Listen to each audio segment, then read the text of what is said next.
चलिए हम लोग कल आर्मीनियस इक्वेशन पढ़े थे केमिकल काइनेटिक्स में, उसी के आगे हम लोग बढ़ते हैं। आज न्यूमेरिकल करेंगे कुछ उसी के बेसिस पर कि आर्मीनियस इक्वेशन के न्यूमेरिकल कैसे आएंगे। पहले एनसीईआरटी के कर लेते हैं, उसके बाद थोड़े बहुत और क्वेश्चन आपको देंगे, वो आप लोग करिएगा। थोड़ा यहाँ पर हम लोग देखते हैं। जैसे पहला क्वेश्चन आपके सामने लिखा हुआ है कि the rate constant of a reaction is 1.2 into 10⁻³ second inverse at 30 degree Celsius. अच्छा एक चीज यहाँ पर देख लीजिएगा, पहली बात तो कि आपको जो ये रेट कांस्टेंट दे रखा है उसके यूनिट क्या है, सेकेंड इनवर्स, मतलब ये फर्स्ट जो है ऑर्डर की रिएक्शन है। दूसरी है आपको टेम्परेचर दे रखा है 30 डिग्री सेल्सियस में दे रखा है, और दूसरा कह रहा है कि एंड 2.1 इंटू 10⁻³ सेकेंड इनवर्स दे रहा है 40 डिग्री सेल्सियस पर। मतलब कहने का ये है कि अगर हम टेम्परेचर T1 मान लें, कितना है 30 डिग्री सेल्सियस है, तो यहाँ पर जो रेट कांस्टेंट K1 दे रखा है वो दे रखा है 1.2 इंटू 10⁻³ सेकेंड इनवर्स। इसके बाद देखो आपका T2 टेम्परेचर दे रखा है। T2 टेम्परेचर देखो 40 डिग्री सेल्सियस है। अब 40 डिग्री सेल्सियस पे आपसे कह रहा है कि जो रेट कांस्टेंट की वैल्यू है वो है 2.1 इंटू 10⁻³ सेकेंड इनवर्स। आगे कह रहा है कि calculate the energy of activation of the reaction, मतलब EA की वैल्यू आपको कैलकुलेट करनी है। तो फॉर्मूला तो हमको ये पता होता है। पहली बात एक चीज ध्यान रखिएगा कि यहाँ पर जो भी गैस कांस्टेंट रखा जाता है वो जूल पर केल्विन में रखा जाएगा, और यहाँ पर जो टेम्परेचर रखा जाता है वो हमेशा आप यहाँ पर डिग्री सेल्सियस में नहीं रखेंगे, इसको आपको बदलना पड़ेगा केल्विन में। इसकी साइज सिस्टम में इसको रखना पड़ेगा। तो देखो ये 30 डिग्री सेल्सियस दिया है, तो आपको केल्विन में बदलने के लिए आप इसमें 273 ऐड कर दीजिए ऊपर नीचे दोनों में। तो ऊपर जब ऐड करेंगे तो देखो ये आपका 273 था ही यहाँ पर, और इसमें अगर हम 30 और जोड़ दें तो ये हो जाएगा कितना, 7 और 3 हो जाएगा 10, ये 303 केल्विन हो जाएगा ये आपका। उसी तरीके से नीचे वाला भी जोड़ लीजिए, 273 में 40 जोड़ लीजिए तो ये हो जाएगा 3 और 7 और 4 हो जाएगा आपका 11, और ये हो जाएगा 2 और 1 3, मतलब ये हो जाएगा 313 केल्विन। तो ये टेम्परेचर आपका केल्विन में चेंज हो गया। अब एक्टिवेशन एनर्जी निकालने के लिए कहा है, तो सिंपल फॉर्मूला आपके सामने लिखा है, यही वाला अप्लाई करिए फॉर्मूला। देखिए क्या है, लॉग K2 की वैल्यू आपको दे रखी है कितना, ये K2 होगी। K2 की वैल्यू दे रखी है 2.1 इंटू 10⁻³ अच्छा यहाँ पर 2.303 लिखा है तो ये बेस 10 में होगी, divided by K2 upon K1 होता है ना। यहाँ पर हो जाएगा, देखो इसको ऐसे लिखते हैं लॉग ये बेस 10, और यहाँ पर ऐसे लिख लेते हैं K2 की वैल्यू हो जाएगी आपकी 2.1 इंटू 10⁻³ डिवाइडेड बाई K1 की वैल्यू हो जाएगी 1.2 into 10⁻³ is equal to activation energy हमको चाहिए डिवाइडेड बाई 2.303, गैस कांस्टेंट की वैल्यू रख लीजिएगा 8.314। T2 आपको दे रखा है, कितना दे रखा है, ये 313 दे रखा है, माइनस का 303 डिवाइडेड बाई नीचे आप इसका मल्टीप्लिकेशन करेंगे T1 इंटू T2।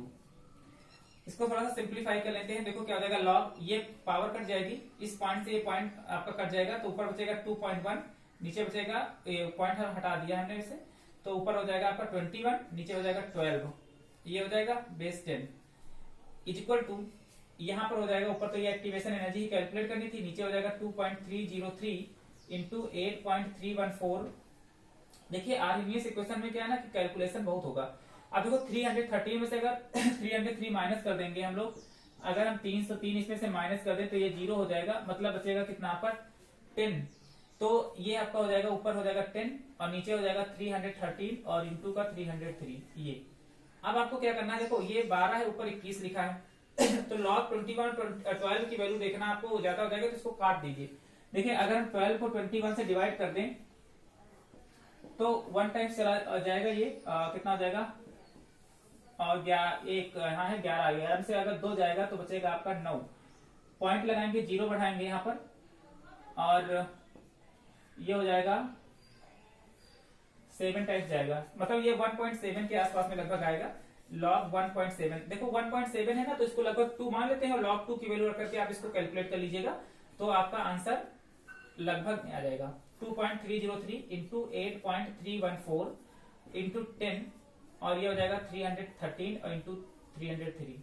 अब आपको क्या करना है कि देखो ये log 2 मान लेना, इसको आप लोग थोड़ा सा राउंड ऑफ कर लेंगे 1.7 को, क्योंकि 1.7 जैसे 0.5 के बाद अगर कोई संख्या रखती तो आप उसको राउंड ऑफ कर लिया करे, तो उसमें ज्यादा आपका वो नहीं होगा, दिक्कत नहीं होगी इसमें। अब देखो EA की वैल्यू अगर आपको कैलकुलेट करनी है तो इज इक्वल टू कितना बन जाएगा, देखो ये पूरा टर्म इधर चला जाएगा, मतलब कहने का ये है कि लॉग यहाँ पर सीधे 2 मान ले रहे हैं 1.7 को, इंटू 2.303 इंटू इसके अलावा आपका हो जाएगा गैस कांस्टेंट 8.314, ये हो गया आपका, और ये हो गया, और साथ में हो जाएगा आपका 313 इंटू 303 और डिवाइडेड बाई ये 10, ऊपर वाला 10 नीचे डिवाइड हो जाएगा।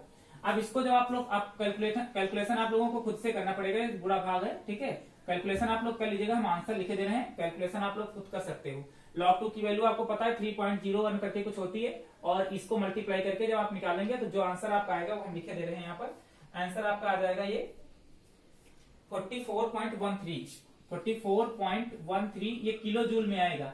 आपका जो आंसर आएगा वो जूल में आएगा। यहां से जो कैलकुलेट करेंगे, क्योंकि हमने गैस कांस्टेंट को जूल में रखा है, तो आपका जो आंसर आएगा वो जूल में आएगा, लेकिन आप उसको किलो जूल में बदलने के लिए 10⁻³ से मल्टीप्लाई कर लीजिएगा, तो आपका ये किलो जूल पर मोल में आ जाएगा। किलो जूल पर मोल, ये आपका आंसर आएगा। इसका कैलकुलेशन आप लोग कर लीजिएगा। तो पहला क्वेश्चन यही सिंपल फार्मूला बेस्ड न्यूमेरिकल आता है। देखिए इसमें क्या है ना कि इसमें जो कैलकुलेशन है वो टफ होगा, इतना सब मल्टीप्लाई करना है आपको, ये सब लॉग वगैरह की वैल्यू रखनी होगी, तो कैलकुलेशन तो टफ होगा। बाकी सब आपको इसमें अलग से कुछ नहीं करना है, सब फार्मूला बेस्ड रहता है, फार्मूले में वैल्यू पुट करना है, बस कैलकुलेशन स्ट्रांग होगा तो ये सारे न्यूमेरिकल्स लग जाएंगे। इसको नोट कर लीजिएगा, फिर नेक्स्ट क्वेश्चन हम आपको करवा देते हैं। एक क्वेश्चन और देख लीजिए। ये क्वेश्चन देखो क्या कह रहा है, कह रहा है कि the rate of the particular reaction, कोई रिएक्शन आपको दे रखी है, कह रहा है कि डबल, किसी भी एक रिएक्शन का रेट डबल हो जाता है कब, जब टेम्परेचर, उसका हम क्या कर देते हैं, temperature change from 27 degree Celsius to 37 degree Celsius. अगर कोई एक रिएक्शन है तो उसका जो भी रेट कांस्टेंट होगा वो रेट कांस्टेंट बदल जाता है, डबल हो जा रहा है कब, जब टेम्परेचर 27 से 37 कर दिया जा रहा है, तब आपसे कह रहा है कि एक्टिवेशन एनर्जी कैलकुलेट करिए। तो हम मान लेते हैं कि लेट द इनिशियल कॉन्सेंट्रेशन या इनिशियल रेट कांस्टेंट मान लेते हैं, rate constant, initial rate constant के मान लेते हैं। तो जब रेट कांस्टेंट के था, यानी कि कहने का मतलब ये है कि जब पहला इनिशियल को मतलब केवल मानते हैं, तो केवल जब के बराबर था तो T1 कितना था 27 डिग्री सेल्सियस, यानी कि 27 प्लस 273, तो इसमें अगर हम 273 में 27 ऐड कर देंगे तो 7 3 10 हो जाएगा, 7 और 9 एक भी 10 हो जाएगा, ये 300 हो जाएगा आपका, मतलब ये T1 आपका कितना हो जाएगा 300 केल्विन। आगे कह रहा है कि जो इसका रेट कांस्टेंट है वो डबल हो जाता है, मतलब 2 टाइम्स हो जाएगा पहले वाले के। कब हो जाता है, जब टेम्परेचर इसका कितना कर दिया जाए, जब टेम्परेचर इसका 37 डिग्री सेल्सियस बढ़ा दिया जाए। यानी कि अगर हम इसको निकालना चाहें तो आपका 37 और प्लस का 270, हमेशा ध्यान रखिएगा कि टेम्परेचर केल्विन में ही आपको रखना है। तो आपका ये हो जाएगा 273 और प्लस का 37, तो ये 7 3 10 हो जाएगा आपका, यहाँ 11 हो जाएगा, और ये 310, तो T2 की वैल्यू जो आ जाएगी आपकी 310 केल्विन आ जाएगी। आप देखो सब कुछ पता है आपको, तो करना क्या है कि आपको वही फिर से फार्मूला वही आपको लगाना है कि log K2 upon K1 is equal to ये EA अपॉन में 2.303 इंटू R, और यहां पर वही आपका हो जाएगा T2 माइनस T1 और अपॉन में T1 इंटू T2। यही फार्मूला अप्लाई करेंगे फिर से, तो कितना हो जाएगा देखो, log K2 की जगह हम क्या लिख सकते हैं 2 टाइम्स ऑफ K, और K1 की जगह क्या लिख सकते हैं K is equal to EA upon में 2.303 और R की वैल्यू रख लीजिए कितना 8.314, यही वैल्यू यहाँ पर पुट करिएगा आप लोग। T2 कितना हो जाएगा देखो, T2 कितना है 310 माइनस 300 केल्विन और divided by T1 into T2, मतलब 310 गुणे 300 ये। अब इसको देखो ये के से के तो कट जाएगा, यहाँ पर जाएगा log 2, ये बिल्कुल फिनोमिना वही वाला हो गया, पुराना वाला ही जस्ट। देखिए क्या हो जाएगा इधर, तो आपका अगर EA की वैल्यू जब कैलकुलेट करेंगे तो ये हो जाएगा देखो log 2 की वैल्यू रख लीजिएगा, कई बार रख चुके हैं आप लोग इस पर, ये हो जाएगा देखो 2.303 इंटू 8.314, और ये इंटू हो जाएगा देखो 310 और ये 300, तो 310 और ये 300 ये हो जाएगा, और अपॉन, अच्छा देखो यहाँ पर 310 में से अगर 300 माइनस करोगे तो नीचे कितना बचेगा 10, तो ये पुराने वाला ही केस बन जाता है। इसको भी आप लोग जब सॉल्व करेंगे तो ये पूरा जब सॉल्व करेंगे तो आपका जो आंसर आएगा वो अबाउट में आ जाएगा 53.6 किलो जूल पर मोल, ये आंसर आ जाएगा। बिल्कुल सेम क्वेश्चन वही था, बस लैंग्वेज में थोड़ा सा ये समझना था कि ये डबल हो जाता है जब टेम्परेचर 27 से 37 कर दिया जाता है। ठीक है, इसको भी लिख लीजिएगा, फिर एक क्वेश्चन और करा देते हैं। एक क्वेश्चन और है, देख लीजिए आप, तीसरा क्वेश्चन एक और देख लीजिए, थोड़ा अलग टाइप का है। इसमें कह रहा है कि the activation energy of reaction is 94 अब की बार आपको एक्टिवेशन एनर्जी दे रखी है 94.14 किलो जूल। तो यहाँ पर हम लिख लेंगे कि ई ए की वैल्यू जो है वो आपकी बात दे रखी है 94.14 किलो जूल और ये मोल इनवर्स ये दे रखी है। आगे आपसे कह रहा है कि and the value of the rate constant, यानी कि के की वैल्यू भी आपको दे रखी है कितना 1.8 into 10 to power -1 second inverse ये दे रखी है। और आपसे कह रहा है कि कैलकुलेट द फ्रीक्वेंसी फैक्टर। अच्छा, फ्रीक्वेंसी फैक्टर कह लीजिए चाहे तो प्री एक्सपोनेंशियल फैक्टर, इन दोनों में से कुछ भी कहा जाए आपसे।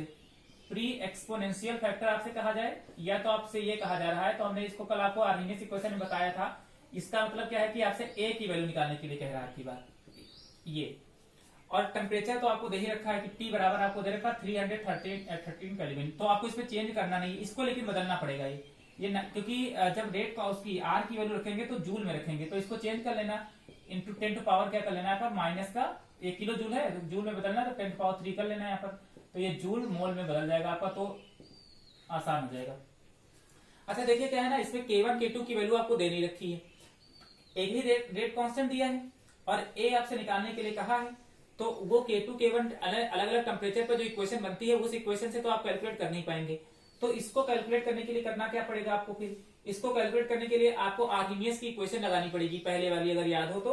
कुछ इक्वेशन ये थी, अगर हमने कल लिखाया था कि log के बेस 10 इज इक्वल टू ये था log a और माइनस का ई ए अपॉन में r इंटू टी, यहाँ पर 2.303 था।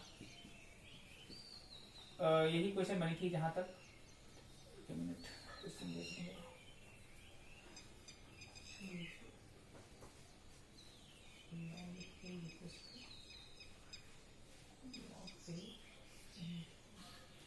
तो ये क्वेश्चन थी एक log k equal to log a और माइनस का ई ए अपॉन में 2.303 r इंटू टी, ये क्वेश्चन थी, ये कल हमने बनाई थी क्वेश्चन।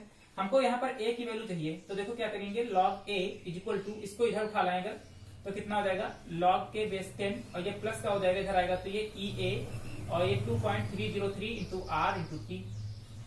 अच्छा a की वैल्यू हमको कैलकुलेट ही करनी है, log k की वैल्यू आपको दे रखी है क्वेश्चन में, कितना दे रखी है 1.8 इंटू 10 टू पावर माइनस का 1 ये कह रहा है। इसके अलावा क्या है देखिए, देखो एक पॉइंट आएंगे अभी बाद में सॉल्व कर लेंगे, इसको थोड़ा सा पहले लिख लेते हैं। और ये प्लस का हो जाएगा आपका एक्टिवेशन एनर्जी कितनी दे रखी है 94.14 into 10 to power 3 divided by 2.303 into gas constant की वैल्यू 8.314 और टेम्परेचर दिया है 313 केल्विन। अब क्या है ना, देखो इसको हम क्या कर सकते हैं कि पॉइंट हटा सकते हैं, जीरो नीचे बढ़ा सकते हैं, ये जब ऊपर जाएगा तो 10 टू पावर -2 हो जाएगा, तो यानी कि log a बराबर आपका बन जाएगा ये, देखो ये हो जाएगा log ये 18 हो जाएगा, और ये जब पावर ऊपर चली जाएगी तो क्या हो जाएगी आपकी 10 टू पावर -2 हो जाएगी।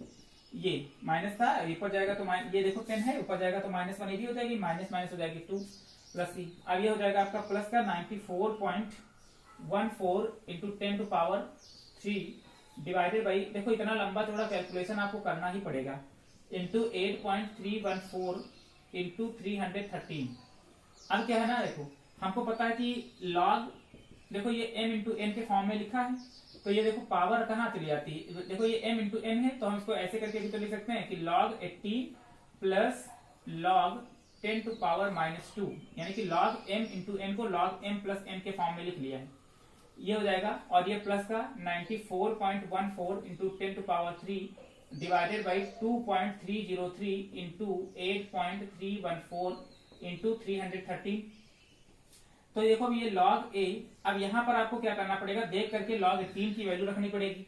यहाँ से क्या होगा कि ये -2 तो आगे चला आएगा, तो ये तो हो जाएगा आपका log 18, अब ये माइनस का 2 आगे आ जाएगा, log 10 की वैल्यू कितनी होती है 1, और ये हो जाएगा 94.14 into 10 to power 3 divided by 2.303 into 8.314 और इंटू 313। अब इसकी वैल्यू आपको रखना पड़ेगा कि log 18 की वैल्यू कितनी होती है। अब एक्चुअली में यहाँ पर हमारे पास सबको याद नहीं, आप लोग देख लीजिएगा मोबाइल से या किताब में कहीं पर कि log 18 की वैल्यू कितनी होती है। तो ये जब पूरा सॉल्व करेंगे तो कुछ चीजें आपके पास में निकल करके आएंगी, यानी कि ये आपका निकल करके आएगा लगभग, जब ये पूरा सॉल्व करेंगे या सॉल्व खुद करना पड़ेगा आपको, तो ये वैल्यू निकल करके आएगी कुछ आपकी 10.9635। 10.9635 कुछ ऐसे निकल करके आएगी। तो ये a बराबर कितना हो जाएगा, देखो a हमको चाहिए ना, तो ये लॉग में उधर जाएगा तो काहे में बदल जाएगा, ये एंटी लॉग में बदल जाएगा और ये 10.9635 हो जाएगा। तो हमने लॉग में आपको निकालना बताया था कि एंटी लॉग को कैसे चेंज किया जाता है ना, क्लास में। तो वहां पर आप इसको निकाल लीजिएगा कैलकुलेट करके, जो पॉइंट के आगे होती है वो पावर चली जाती है और उसके बाद की वैल्यू देख लीजिएगा कि किसमें आती है। तो ये वैल्यू आपकी लगभग आ जाएगी 9.194 इंटू 10⁻10, ये आपका हो जाएगा आंसर, ये सेकेंड इनवर्स। ठीक है, तो इस तरीके से आपको ए की वैल्यू कैलकुलेट हो जाएगी। तो इसको यहाँ पर कैलकुलेशन थोड़ा सा करना पड़ेगा आपको, तो ये कैलकुलेशन कर लीजिएगा। यहाँ पर log 18 की वैल्यू रख करके माइनस कर लीजिए 2 से और इसको पूरा कैलकुलेट करके जोड़ दीजिएगा, वो आएगा कुछ 10.9635 के आसपास में। तो ये था एक क्वेश्चन है किस तरीके का। तो अगर आपसे ये पूछ लेता है फैक्टर, अगर पूछ लेता है फ्रीक्वेंसी या प्री एक्सपोनेंशियल फैक्टर पूछता है, तभी भी आपको ए की वैल्यू ही कैलकुलेट करनी होती है। ठीक है, तो इसको भी कर लीजिए क्वेश्चन। एक क्वेश्चन और है, देख लीजिए, थोड़ा सा अलग टाइप का है इसमें कुछ नहीं, लैंग्वेज थोड़ा सा चेंज है, बस है क्वेश्चन छोटा सा ही। कह रहा है कि रेट कांस्टेंट के of a reaction varies with temperature according to the equation. मतलब कह रहा है कि के जो है टेम्परेचर के अकॉर्डिंग चेंज हो रहा है, जहां पर आपको इक्वेशन दे रखी है कि log k equal to constant minus का e अपॉन 2.303 RT।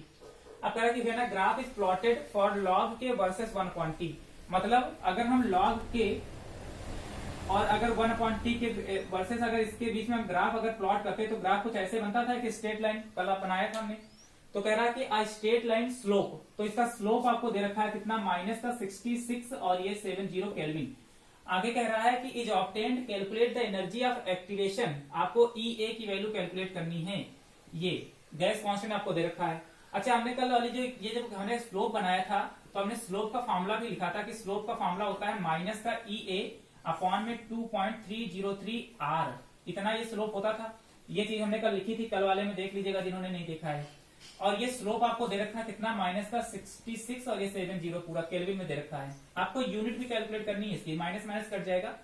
तो हम EA की वैल्यू कहा था निकालने के लिए, सिंपल है, देखो 2.303 ये R मल्टीप्लाई में चला जाएगा यहाँ पर और इंटू 6670 ये इधर चला जाएगा, पूरा गड़बड़ हो गया, नहीं सही लिखा है, ये पूरा इधर चला जाएगा आपका। ठीक है, तो ये एक्टिवेशन एनर्जी इक्वल टू हो जाएगा 2.303, गैस कांस्टेंट की वैल्यू रख लीजिए 8.314। अच्छा, इसकी यूनिट क्या होती है, जूल केल्विन इनवर्स, यूनिट भी पूछा था ना, तो इसको भी लिखते चले साथ में। और ये होता था मोल इनवर्स, और इसकी जो वैल्यू आपको दे रखी है 6670, ये आपको क्या में दे रखी है, केल्विन में, जो के ये कट जाएगा आपका। तो क्या हो जाएगा, देखो EA इज इक्वल टू, अब जब ये पूरा कैलकुलेट करेंगे तो कैलकुलेट करने पे जो आपका आंसर आएगा वो आ जाएगा आपका, क्या कहते हैं, 127711.4। अब देखो यहाँ बचा कितना, जूल, और यहाँ से कितना बचेगा, मोल इनवर्स। तो ये आपका आंसर हो जाएगा। क्वेश्चन थोड़ा सा घुमा के कह रहा था, करना कुछ नहीं था, बस स्लोप की वैल्यू आपको पता है कितनी होती है, बस यहाँ से एक्टिवेशन एनर्जी कैलकुलेट हो जाएगी। तो ये इतने सारे क्वेश्चन थे, कुछ क्वेश्चन हम आपको भेज देंगे ग्रुप पर, उसको सॉल्व करने की कोशिश करिएगा। अगर कोई प्रॉब्लम आती है तो पूछ लीजिएगा। ठीक है, इसको भी नोट कर लीजिए, बाकी कल पढ़ेंगे हम लोग।